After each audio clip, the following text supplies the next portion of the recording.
Hello students, welcome to our channel A to Z পরীক্ষা। তো আজকে খুব একটা ইম্পর্টেন্ট টপিক নিয়ে আমরা রিপোর্ট রাইটিং করব।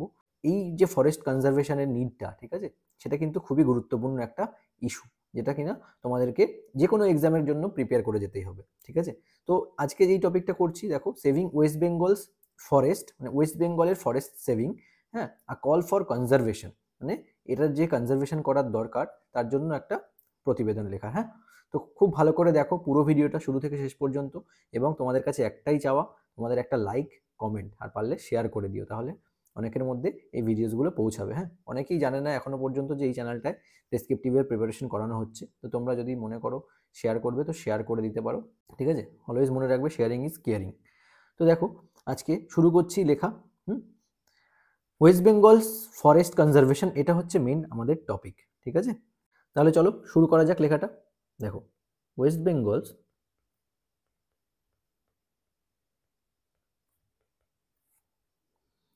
ফরেস্ট, কমা, আর একটা কথা তোমাদের, যদি কারোর পিডিএফ লাগে, ঠিক আছে, অবশ্যই কিন্তু আমাকে হোয়াটসঅ্যাপ করতে পারো এই নাম্বারে, নিয়ে পিডিএফ সেট তোমরা প্রিপেয়ার করে তোমাদের মতো করে প্রিন্ট আউট করে নিয়ে কিন্তু ওগুলো রেডি করে ফেলতে পারো। আর না হলেও হবে, তোমরা যদি মনে করো না দরকার নেই, তোমরা এখান থেকে লিখে নেবে, ওয়েল অ্যান্ড গুড, তোমরা অবশ্যই সেটাও করো, অবশ্যই করবে। কারণ দেখো, সবার যদি দরকার না পড়ে, কেউ যদি লিখেই পড়তে ভালোবাসো, কারণ আলটিমেটলি তোমাকে তো লিখতেই হবে। নোট ডাউন করো, অনেকগুলো হয়ে গেছে অলরেডি প্লে লিস্টে, ঠিক আছে। আর একটা কথা বলবো, যারা নতুন আছো তারা কিন্তু অবশ্যই সাবস্ক্রাইব করে নিও। হ্যাঁ, আর বেশি দিন কিন্তু বাকি নেই তোমাদের এক্সামের। ক্লার্কশিপ মেন্স বলো, এসআই মেন্স বলো, মিসেলিনিয়াস মেন্স বলো, সব কিছুর জন্যই কিন্তু এই ধরনের ভিডিওসগুলো, এই টপিকগুলো কিন্তু হট টপিক, ঠিক আছে। এগুলো তোমাদের প্রিপেয়ার করে যেতেই হবে। তো অবশ্যই তোমরা সাবস্ক্রাইব করে নিও। হ্যাঁ, দেখো, West Bengal's forest, comma, home to diverse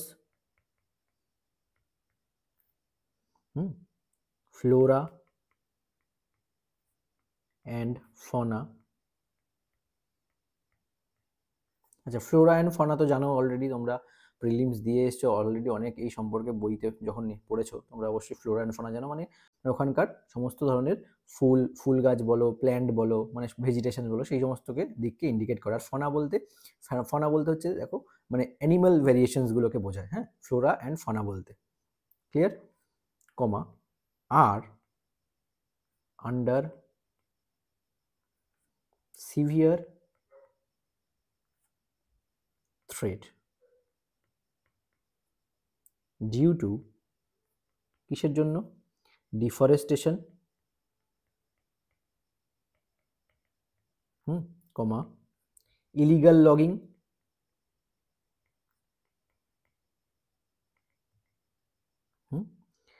comma, and urban expansion, full stop. তাহলে এই কারণে কি, West Bengal's forest home to diverse flora and ফনার যে হোম, তাই না, এই ফরেস্ট, সেটা কি, এগুলো কিন্তু ইন্ট্রোডাকশন পার্ট, শুরুতে তোমাকে কিন্তু এইভাবেই লেখাটা তৈরি করতে হবে, লেখাটা প্রেজেন্ট করতে হবে। আর আন্ডার সিভিয়ার থ্রেট, হ্যাঁ, ডিউ টু, কিসের জন্য, ডিফরেস্টেশনের জন্য, ইলিগাল লগিং এর জন্য, অ্যান্ড আরবান এক্সপেনশনের জন্য। বুঝতে পারছো, এগুলোর মানে কিন্তু আলাদা করে বলে দেওয়ার কিছু নেই, যে শহর নগরায়ন হচ্ছে যেটাকে বলে, তাই না, ইলিগাল লগিং, ইলিগালি ওখানে প্রবেশ করা হচ্ছে, এছাড়া আরও ডিফরেস্টেশন হচ্ছে। তো এই সমস্তগুলোর জন্য কিন্তু ওই সেখানে মানে ফ্লোরা অ্যান্ড ফনা কি হচ্ছে, থ্রেটের আন্ডারে চলে এসছে, তাই না। পরের লাইনটা দেখো, দ্য সুন্দরবনস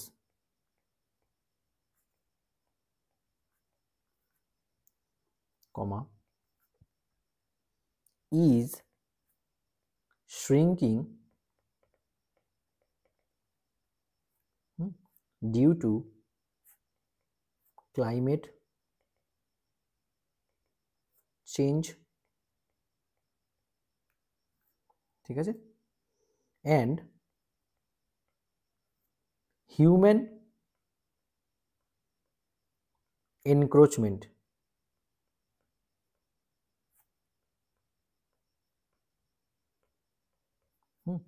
এনক্রোচমেন্ট বলতে জবরদখল যাকে বলে, ঠিক আছে,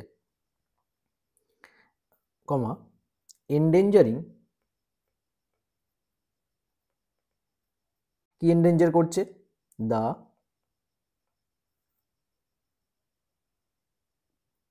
habitat, endangering the habitat of the Royal Bengal tiger,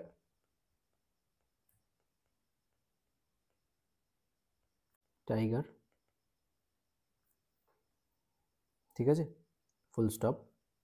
deforestation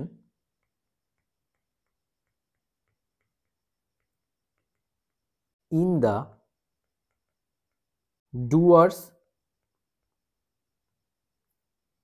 and Jungle Mahal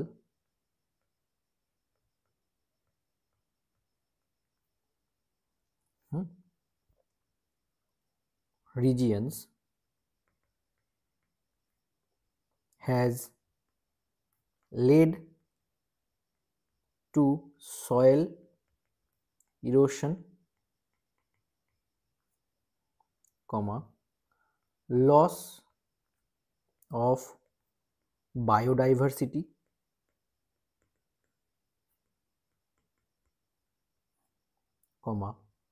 and human wildlife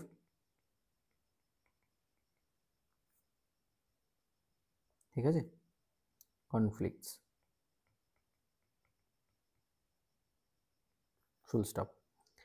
তার মানে কি লিখলাম দেখো, deforestation in the Dooars and জঙ্গল মহল রিজিয়ন, ডুয়ার্স আর জঙ্গল মহল রিজিয়নে যে সমস্ত ডিফরেস্টেশন হচ্ছে has led to soil erosion, যার জন্য মৃত্তিকা ক্ষয় হচ্ছে, লস অফ বায়োডাইভার্সিটি, জীববৈচিত্র্য হারিয়ে যাচ্ছে, and human wild life conflict, এবং মানুষ এবং ওয়াইল্ড লাইফের মধ্যে যেটা কি হচ্ছে একটা কনফ্লিক্ট দেখা দিচ্ছে, দ্বন্দ্ব দেখা দিচ্ছে। বোঝা গেছে? আচ্ছা, পরের লাইনটা দেখো, two combat this crisis,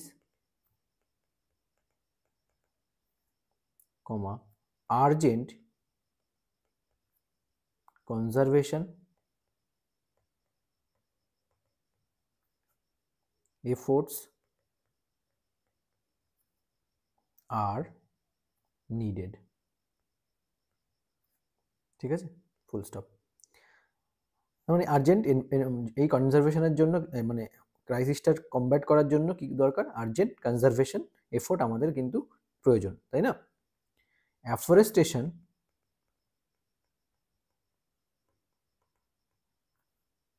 programs,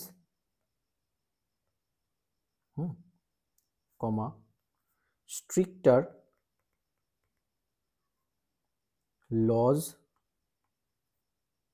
against illegal tree felling,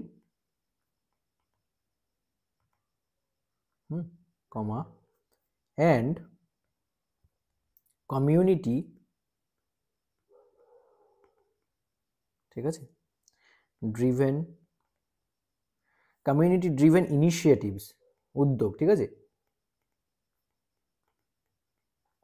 community driven initiatives can help, কি হেল্প করতে পারে, রিস্টোর দ্য গ্রিন কভার। বোঝা গেছে? Full stop. মানে afforestation programme, stricter law against illegal tree felling, illegally যে সমস্ত গাছপালা কেটে দেওয়া হচ্ছে সেগুলোর বিরুদ্ধে স্ট্রিক্টার ল আনতে হবে, অ্যান্ড কমিউনিটি ড্রিভেন ইনিশিয়েটিভস, হ্যাঁ, and can help restore the green cover, এই গ্রিন কভার রিস্টোর করতে কমিউনিটি ড্রিভেন যে সমস্ত উদ্যোগগুলো আছে, তাই না, তো সেগুলো কি করতে পারবে, গ্রিন কভারকে রিস্টোর করতে সাহায্য করবে। বোঝা গেছে? আচ্ছা, নেক্সট দেখো, ফুল স্টপ দিয়ে, the government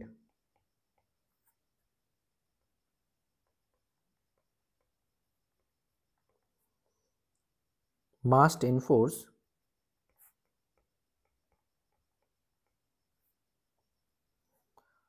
sustainable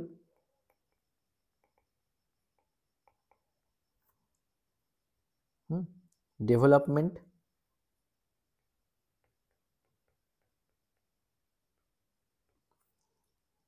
policies while raising awareness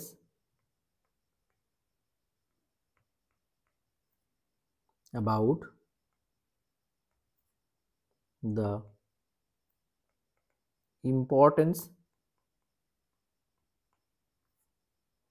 of forest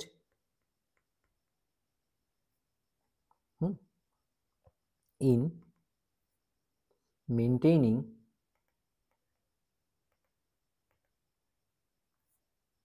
ecological balance, full stop. তার মানে কি লিখলাম দেখো, বলা হয়েছে যে the government must enforce sustainable development and policies while raising awareness about the importance of forest and maintaining ecological balance. মানে এই যে ইকোলজিক্যাল ব্যালেন্স, পরিবেশের ভারসাম্য রক্ষার জন্য বনের এই যে রাইটিংটা লেখা আছে, লেখানোর উদ্যোগটা কি, এই যে ফরেস্ট কনজারভেশনের যে নিডটা আছে সেটা নিয়ে কিন্তু লেখানো, তাই না? তো সেই সম্পর্কে অ্যাওয়ারনেস ছড়ানোর জন্য কি করতে হবে, এটার জন্য গভর্নমেন্টকে একটা সাস্টেইনেবল ডেভেলপমেন্ট পলিসি নিতে হবে। সাস্টেনেবল বলতে যেটা কিনা দীর্ঘস্থায়ী হবে, এমন এক ধরনের পলিসি যা কিনা আমাদের অ্যাওয়ারনেস বাড়াতে সাহায্য করবে এই ফরেস্টের উপরে, অ্যান্ড মেনটেনিং ইকোলজিক্যাল ব্যালেন্স, এবং পরিবেশের ভারসাম্য বজায় রাখতেও সহায়তা করবে। ঠিক আছে, আচ্ছা পরে দেখো, forest act as the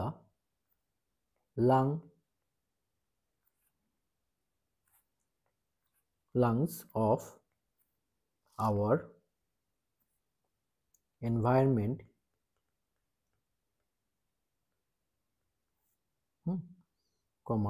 providing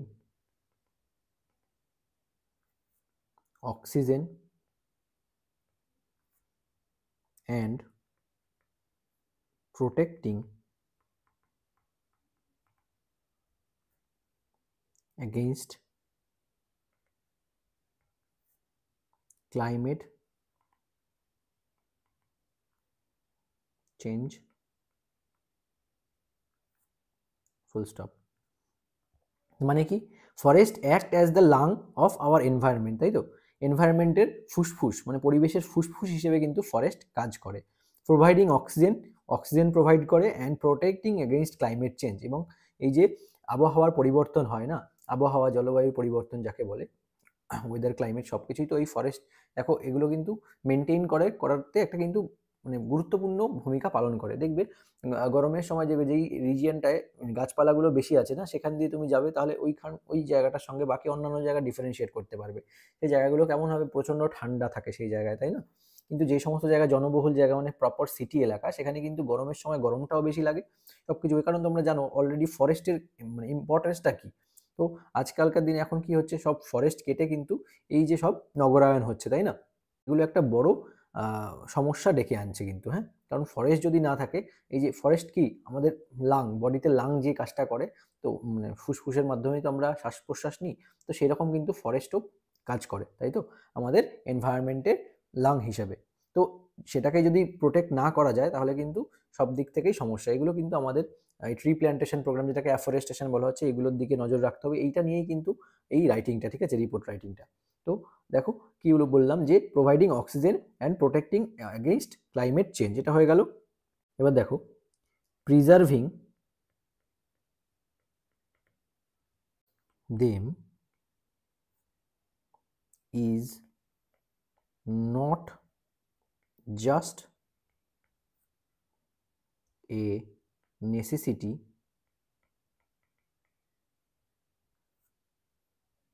but a responsibility।